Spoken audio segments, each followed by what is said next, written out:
إله إلا الله ولا نعبد إلا إياه مخلصين له الدين ولو كره الكافرون ولو كره المشركون ولو كره المنافقون لا إله إلا الله والله أكبر الله أكبر ولله الحمد الحمد لله رب العالمين نحمده ونستعينه ونستغفره ونستهديه ونتوب إليه ونعوذ بالله من شرور أنفسنا ومن سيئات أعمالنا من يهده الله فلا مضل له ومن يضلله فلا هادي له أشهد أن لا إله إلا الله وحده لا شريك له وأشهد أن محمدا عبده ورسوله صفيه وخليله لا نبي ولا رسول بعده اللهم صل وسلم وزد وبارك على حبيبنا وشفيعنا وأسوتنا وقدوتنا وقرة أعيننا سيدنا ومولانا محمد وعلى آله وأصحابه أجمعين ومن تبعهم بإحسان إلى يوم الدين فيا عباد الله أوصيكم وإياي نفسي بتقوى الله فقد فاز المؤمنون المتقون فإن الله مع الذين اتقوا والذين هم محسنون يقول الله تبارك وتعالى في كتابه الكريم أعوذ بالله من الشيطان الرجيم يا أيها الذين آمنوا اتقوا الله حق تقاته ولا تموتن إلا وأنتم مسلمون وقال رسول الله صلى الله عليه وسلم اتق الله حيثما كنت وأتبع السيئة الحسنة تمحها وخالق الناس بخلق حسن Sadaqallahul azim wa sadaqa rasuluhul karim. Ma'asyiral muslimin wal muslimat rahimakumullah. Jamaah salat Idul Adha yang dimuliakan Allah Subhanahu wa taala. Alhamdulillah, segala puja dan puji syukur hanya bagi Allah, hanya milik Allah semata. Karena dengan karunia dan nikmatnya alhamdulillah di pagi yang cerah ini Allah masih mengkaruniakan kita sehat dan selamat, sehat walafiat, tak kurang suatu apa, dan tentu nikmat yang paling kita sangat idam-idamkan dan sangat kita harapkan adalah nikmatul iman wal Islam. Sehingga kita bisa bertakbir, bertahmid, berhari raya di hari yang sangat mulia ini dengan penuh sukacita, dengan penuh kebanggaan bahwa kita alhamdulillah terpilih menjadi hamba-hambanya yang beriman kepadanya. Sebuah nikmat yang hanya Allah berikan kepada yang Allah cintai dan Allah sayangi saja. Kita bersyukur kepada Allah meskipun kita jujur tidak mampu membalas segala kebaikan Allah. Bagaimana tidak, nikmat yang Allah sudah karuniakan kepada kita, jangankan untuk kita balas, untuk kita hitung jumlahnya saja kita tidak mampu. Maka logikanya bagaimana bisa kita membalas kebaikan yang kebaikan itu saja kita tidak mampu menghitungnya. Maka ma'asyiral muslimin rahimakumullah, namun Allah Ta'ala maha kasih, maha penyayang, rahman, rahim. Allah tidak membebani kita di luar kemampuan kita. Fattaqullaha mastata'tum. Yang penting kita bertakwa kepada Allah sesuai kemampuan kita. Sebagaimana di hari yang mulia ini Allah memberikan kita kesempatan untuk banyak beramal. Apalagi di 10 hari pertama di bulan Dzulhijjah, menurut sebagian ulama adalah sebaik-baik hari. Sebaik-baik hari yang ada di muka bumi ini adalah 10 hari pertama di bulan Dzulhijjah. Meskipun ada pendapat lain itu di 10 malam terakhir di bulan Ramadan, tetapi memang kebaikannya tidak bisa kita tutupi.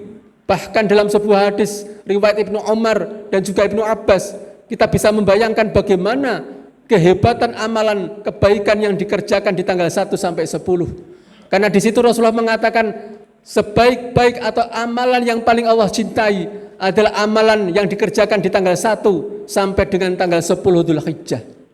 Sehingga para sahabat penasaran kemudian menanyakan apakah tidak sebanding dengan jihad fisabilillah.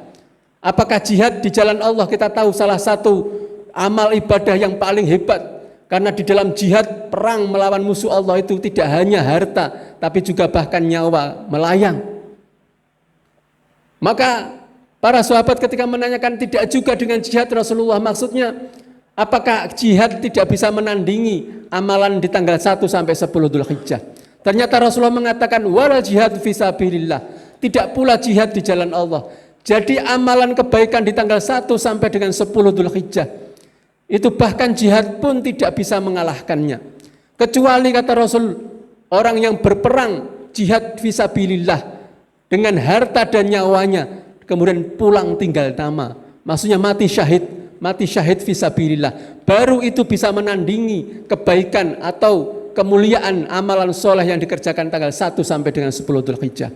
Maka ma'asyiral muslimin rahimakumullah, jamaah salat Idul Adha yang dimuliakan Allah Subhanahu wa taala, mari kita upayakan, kita maksimalkan amalan di tanggal 1 sampai 10 Dzulhijjah. Dan tanggal 10 Dzulhijjah yang kita ada pada hari ini adalah semacam gongnya, di mana kita menutup ritual kebaikan-kebaikan amal soleh dengan prosesi sholat Id, dan kemudian dilanjutkan dengan menyembelih hewan kurban. Ini merupakan satu puncak amalan kebaikan, yang rantaian amalan kebaikan tanggal 1 sampai 10 Dzulhijjah. Dan kita insya Allah tahu bagaimana kemuliaan, bagaimana besarnya pahala ketika kita bisa melaksanakan itu semuanya. Maka saya yakin kita semuanya ingin berkorban, dan sebagian kita sudah melaksanakannya insya Allah. Kita sudah iuran, kita sudah membayar, kita sudah membeli hewan kurban, tinggal prosesi pelaksanaan penyembelihan. Dan kita termotivasi itu tidak hanya dengan pahala-pahala yang besar. Di antara pahala-pahala yang memang kita inginkan, dan memang itu sebuah hal yang sangat wajar, bagaimana kita bahkan diberi oleh Rasulullah iming-iming sebagai hiburan, sebagai penyemangat untuk kita, sebagai motivasi. Karena ketika kita menyembelih hewan kurban, kita yakin bahwa darah yang menetes dari hewan-hewan kurban yang kita sembelih itu semuanya pengampunan dosa-dosa kita. Itu semuanya akan memuliakan derajat kita di sisi Allah. Bahkan rambut bulu hewan yang kita sembelih itu juga menjadi penghapus dosa dan peningkat derajat kita di sisi Allah Subhanahu wa taala. Bahkan nanti pada hari kiamat, ketika kita khawatir takut dengan sirat yang konon ceritanya dengan riwayat-riwayat yang ada di bawahnya itu neraka jahanam, yang kalau kita jatuh kecemplung, apa jadinya kita? Maka dengan hewan-hewan kurban yang kita kurbankan, semoga itu nanti menjadi kendaraan yang menyelamatkan kita menuju titian sirat, sehingga kita bisa masuk surganya Allah Subhanahu wa taala. Ini semuanya motivasi supaya kita berkorban. Meskipun tanpa itu saja kita juga ingin tetap berkorban, karena memang itu perintah Allah dan Rasulnya. Maka dari itu, kenapa kita melakukan itu semuanya memang betul, dan insya Allah kita tidak akan lepas ingatan kita dari bagaimana suri tauladan, keteladanan yang luar biasa dari Abul Anbiya, dari bapaknya para nabi dan bapaknya kita juga, Nabi Ibrahim alaihissalam, Khalilullah, kekasih Allah.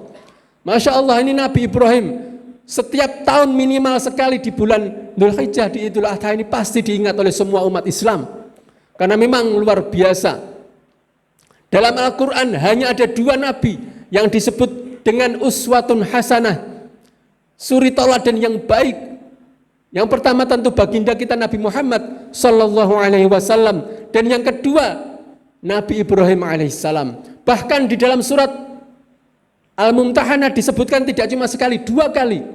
Qad kanat lakum uswatun hasanatun fi Ibrahim walladzina ma'ah. Sungguh benar-benar telah ada pada diri Nabi Ibrahim dan orang-orang yang bersamanya suri tauladan yang baik. Kemudian di ayat berikutnya, ayat yang ke-6, laqad kana lakum fihim uswatun hasanah. Sungguh benar-benar telah ada pada mereka, yaitu Nabi Ibrahim dan orang-orang yang bersamanya, itu suri tauladan yang baik. Siapa orang-orang yang bersamanya? Tentu keluarganya. Kita bisa lihat bagaimana seorang Nabi Ibrahim, seorang suami, seorang ayah yang patut diteladani. Kemudian anaknya Nabi Ismail dan juga Nabi Ishak tentunya juga merupakan keteladanan bagi anak. Seorang anak yang sangat penuh untuk diteladani. Kemudian juga istrinya Siti Hajar dan juga Siti Saroh tentunya. Sosok istri yang patut diteladani. Maka merekalah contoh ideal, baik sebagai keluarga maupun individu keluarga, baik suami, ayah, istri, ibu maupun anak. Maka kita diajarkan dalam agama kita ini untuk mengikuti napak tilas kebaikan-kebaikan bahkan para nabi-nabi sebelumnya, dan Nabi Ibrahim salah satunya. Bagaimana sampai kemudian apa yang menjadi perilaku dan perbuatan mereka menjadi keteladanan untuk kita bahkan dalam syariat kita. Ibadah haji, manasik haji, kemudian kurban yang kita lakukan semuanya adalah bagian dari kita napak tilas meneladani bagaimana Nabi Ibrahim dan keluarganya melaksanakan agama ini. Maka ma'asyiral muslimin rahimakumullah, jamaah salat Idul Adha yang dimuliakan Allah Subhanahu wa taala. Nabi Ibrahim bahkan disanjung oleh Allah dengan sanjungan yang luar biasa. Di dalam surat An-Nahl ayat 120, di situ Allah Ta'ala mengatakan, Inna Ibrahim kana ummatan qanitan lillahi hanifa walam yaku minal musyrikin syakiran li an'ami. Allah Ta'ala mengatakan, sesungguhnya Ibrahim itu adalah ummah. Masya Allah, kalau kita mendengar kata umat, maka bayangan kita itu sekelompok banyak orang, umat Islam, segitu banyak umat Islam, ribuan umat apa?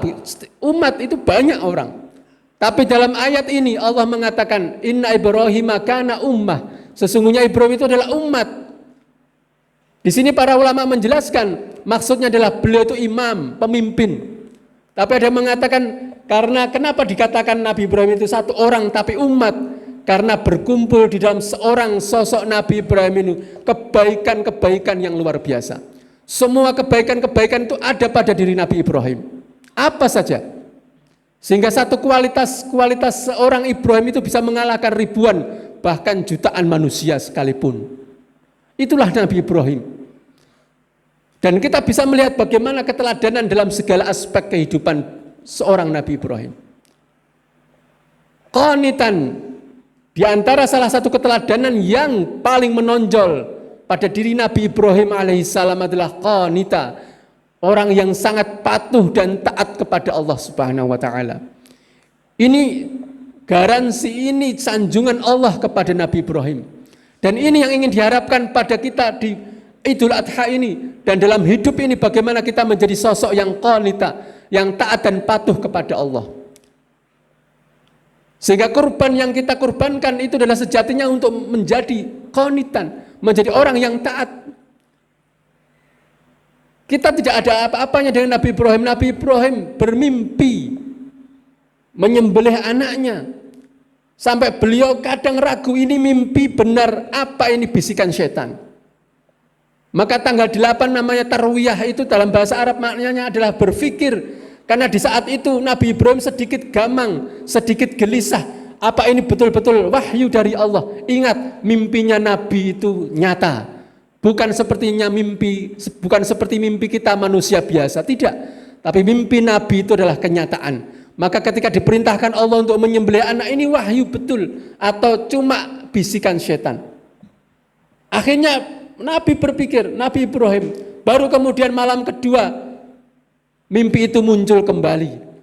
Maka tanggal 9 Dzulhijjah itu dinamakan Arafah. Itu karena di situ dimaknanya salah satu maknanya Arafah adalah tahu, faham betul. Maknanya bahwa Nabi Ibrahim kemudian baru yakin, oh betul ini adalah betul-betul wahyu Allah. Maka sami'na wa ata'na. Lalu Nabi Ibrahim pun melaksanakan itu. Bayangkan disuruh menyembelih anaknya sendiri. Secara akal, nalar, logika sehat tidak bisa diterima. Bagaimana mungkin Allah menyuruh orang untuk berbuat maksiat, membunuh anaknya? Tapi karena yang memerintahkan Allah, maka tidak ada fikir lagi, tidak berfikir lagi. Ini perintah sami'na wa ata'na. Inilah luar biasa Nabi Ibrahim. Bahkan nalar sehat pun diabaikan karena ini perintah. Dan apa yang terjadi? Nabi Ibrahim pun melaksanakan perintah itu. Dan kita tahu bagaimana Nabi Ismail reaksinya, juga mendukung. Bukannya malah memberontak, ini perintah batil, ini perintah yang enggak benar. Tidak, justru Nabi Ismail menyemangati bapaknya untuk menguatkan, meneguhkan bahwa biar dia tidak ragu lagi dengan perintah Allah. Maka bagaimana kita bisa bayangkan itu? Kalau kita tidak akan mungkin. Dan Nabi Ibrahim tidak tahu kalau nanti akan mendapatkan bocoran akan diganti dengan seekor gibas, seekor kambing besar. Tidak. Taunya ya sudah, selesai sudah. Namanya orang disembelih mati. Tapi yang kita tahu kemudian apa? Diganti oleh Allah. Inilah salah satu wujud ujian yang luar biasa, karena memang inna aidhamal jaza ma'aidhamil bala. Besarnya balasan itu berbanding lurus dengan beratnya cobaan. Semakin berat cobaan, semakin besar pahala yang didapat. Dan cobaan yang paling besar adalah cobaan para nabi. Itu kalau diberikan kepada kita, kita tidak ada yang mampu. Dan buktinya saat ini kita kemudian menjadikan kurban, itu menjadi salah satu syariat agama ini. Kemudian kita meneladaninya dan setiap tahun sekali kita melaksanakannya. Itu pun ternyata tidak mudah. Bahkan Rasulullah sampai mengancam kita dengan man lahu sa'atun falam yudhi fala yaqrabanna musallana. Barang siapa yang punya kelonggaran harta, punya harta yang berlebih, lalu dia tidak berkorban, maka jangan dekat-dekat rumah ibadah kami, jangan dekat-dekat tempat sholat kami. Ini sebuah celaan Nabi yang luar biasa kepada orang Islam yang punya longgar harta tapi tidak mau kurban. Jangan dekat-dekat masjid. Bagaimana bisa seorang muslim tidak dekat masjid? Ini menunjukkan begitu besar celaan Nabi kepada orang yang seperti itu. Karena apa coba? Maka dari itu, insya Allah kita tidak termasuk bagian dari orang-orang seperti itu. Insya Allah kita berkorban semua. Kalau tidak, minimal mungkin niat yang soleh. Iya, kita mungkin tidak berkorban karena memang kita tidak ada biaya. Kita tidak ada uang untuk berkorban. Tapi ingat, Allah Ta'ala Maha Rahman, Maha Rahim. Asalkan kita punya niat yang soleh. Maka dalam sebuah hadis disebutkan, laukana limalan la amiltu mithla amila fulan. Kalau saya punya harta, aku akan beramal seperti amalnya si fulan. Fakana fahuwa biniyatihi ajruhu masawa. Maka dia dengan niatnya, maka pahalanya dengan orang yang berkorban sama. Inilah kemurahan Allah Subhanahu wa taala kepada umat Islam, kepada kita hamba-hambanya yang beriman. Andai kata kita punya niat yang soleh saja, karena memang kita tidak punya harta untuk berkorban, tapi niat kita soleh, niat kita tulus. Andai kata kita punya harta, punya duit, kita juga akan berkorban. Maka kata Rasulullah SAW, dia dengan niatnya itu maka akan mendapatkan pahala yang sama dengan orang yang berkorban beneran. Mungkin kita tidak berkorban, tapi kita mendapatkan pahala berkorban. Inilah kemurahan Allah Subhanahu wa taala. Maka ma'asyiral muslimin rahimakumullah, insyaallah kita semuanya ingin meneladani itu semuanya. Karena kita ingin menjadi hamba-hambanya yang taat kepada Allah Subhanahu wa taala. Qanitan lillahi hanifa, kemudian lurus, tidak melenceng, tidak menyimpang. Wa ma kana minal musyrikin, dan tidak termasuk orang-orang yang musyrik. Inilah kehebatan Nabi Ibrahim. Di samping teladan dalam keluarga, sebagai seorang ayah, sebagai seorang bapak, tapi juga teladan dalam kehidupan beragama. Dia menjaga imannya luar biasa. Kita jangan heran, jangan lupa bagaimana tegasnya, hebatnya, kuatnya Nabi Ibrahim. Dia berhadapan dengan seorang Namrud, seorang raja yang sangat diktator, sangat bengis. Tapi dengan keilmuannya, dengan keimanannya, dia bisa membungkam semua musuh-musuh Islam saat itu. Bagaimana dia membuat bodoh orang-orang musyrik saat itu dengan menghancurkan semua berhala, kemudian disisakan yang paling besar. Kemudian ketika ditanya, kamu Ibrahim yang melakukan itu? Tidak, tanya aja yang patung paling besar. Akhirnya mereka terdiam semuanya. Inilah kehebatan Nabi Ibrahim.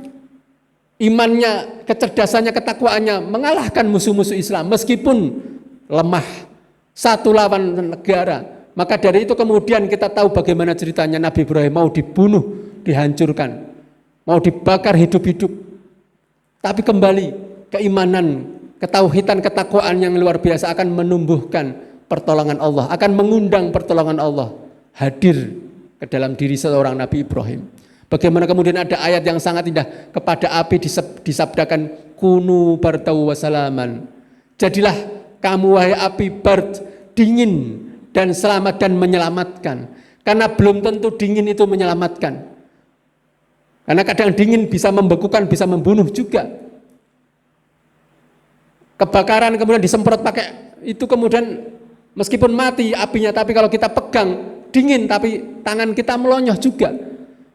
Kadang dingin itu tidak mesti selamat. Makanya kunu bardau wasalaman, jadilah kamu dingin dan menyelamatkan, menyejukkan. Dan itu yang terjadi. Api tidak membakar Nabi Ibrahim, tapi justru menyejukkan Nabi Ibrahim.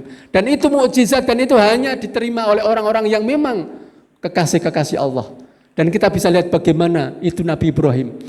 Maka semua ini adalah bagian dari keteladanan yang luar biasa, yang kemudian bahkan kita mengikutinya. Kita berusaha untuk mengikutinya. Maka ma'asyiral muslimin rahimakumullah jamaah, salat Idul Adha yang dimuliakan Allah Subhanahu wa taala. Maka kita berkorban, kemarin kita berpuasa, puasa Arafah, dan kita beramal amalan soleh yang lain. Kita menjaga solat, kita bersedekah dan seterusnya. Ini adalah bagian dari kita ingin meneladani orang-orang yang memang harus kita jadikan sebagai suri tauladan, sebagai uswah hasanah. Semoga Allah Ta'ala menjadikan kita orang-orang yang istiqomah, orang-orang yang senantiasa berusaha untuk berkorban, untuk menunjukkan kecintaan kita, ketakwaan kita kepada Allah. Karena cinta itu sia-sia tanpa pengorbanan. Maka pengorbanan itu adalah wujud bukti ketakwaan, wujud bukti kecintaan kita kepada Allah Subhanahu wa taala. Apa yang bisa kita korbankan untuk Allah dan Rasulnya, maka semakin besar, semakin berarti apa yang kita korbankan itu, maka akan menjadikan kita semakin tinggi derajat kita di sisi Allah Subhanahu wa taala. Nabi Ibrahim mengorbankan anaknya, kita mengorbankan hewan korban misalnya. Lantanal birra hatta tunfiqu mimma tuhibbun. Kalian sekali-kali tidak akan mencapai derajat kebajikan sampai kalian menginfakkan sebagian yang kalian cintai. Maka memang takwa iman itu butuh pengorbanan. Iman tidak hanya sekedar kata-kata, tapi butuh konkret hasil nyata.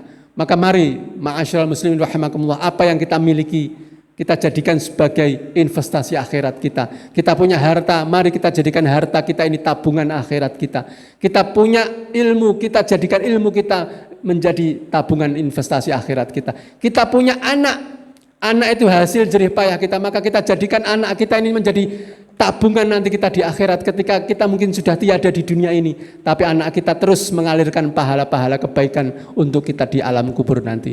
Semoga kita menjadi orang-orang yang istiqomah, semoga kita menjadi orang-orang yang memiliki amalan-amalan soleh yang bisa menyelamatkan kita nanti di hadapan Allah Subhanahu wa taala, bisa mengundang rahmat dan belas kasih-Nya sehingga kita semuanya kelak bisa berkumpul di surga bersama baginda Nabi Muhammad sallallahu alaihi wasallam. Amin. Innallaha malaikatahu yusholluna 'alan nabi ya ayyuhalladzina amanu sallu 'alaihi wa sallimu taslima. Allahumma shalli wa sallim wa zid wa barik 'ala Muhammad wa 'ala alihi wa ashabihi ajma'in wa man tabi'ahum bi ihsanin ila yaumiddin warhamna ma'ahum bi rahmatika ya arhamar rahimin wa bi judika wa bi karamika ya akramal akramin. Allahumma ighfir lil mu'minina wal mu'minat wal muslimina wal muslimat al ahya'i minhum wal amwat innaka sami'un qaribun mujibud da'awat fa ya qadiyal hajat. Allahumma la tad'a lana fi maqamina hadha dhanban illa ghafartah wa la hamman illa farajtah wa la daynan illa qadaitah wa la maridan illa syafaitah wa la maitan illa rahimtah wa la dhallan illa hadaitah wa la aiban illa satartah wa la hajatan min hawaijid dunya wal akhirati illa qadaitaha برحمتك يا أرحم الراحمين. اللهم اصلح لنا ديننا الذي هو عصمة أمرنا واصلح لنا دنيانا التي فيها معاشنا واصلح لنا آخرتنا التي فيها معادنا واجعل الحياة زيادة لنا في كل خير واجعل الموت راحة لنا من كل شر. لا إله إلا أنت سبحانك إنا كنا من الظالمين. لا إله إلا أنت سبحانك إنا كنا من الظالمين. ربنا ظلمنا أنفسنا وإن لم تغفر لنا وترحمنا لنكونن من الخاسرين. ربنا لا تزغ قلوبنا بعد إذ هديتنا وهب لنا من لدنك رحمة إنك أنت الوهاب. ربنا هب لنا من الصالحين. ربنا هب لنا ذرية طيبة. ربنا هب لنا من أزواجنا وذرياتنا قرة أعين واجعلنا للمتقين إماما. ربنا آتنا من لدنك رحمة وهيئ لنا من أمرنا رشدا. ربنا آتنا في الدنيا حسنة وفي الآخرة حسنة وقنا عذاب النار وقنا عذاب النار وادخلنا الجنة مع الأبرار برحمتك يا عزيز يا غفار. وصلى الله على محمد النبي الأمي وعلى آله وصحبه وبارك وسلم. سبحان ربك رب العزة عما يصفون وسلام على المرسلين والحمد لله رب العالمين. بالله التوفيق والهداية والسلام عليكم ورحمة الله وبركاته.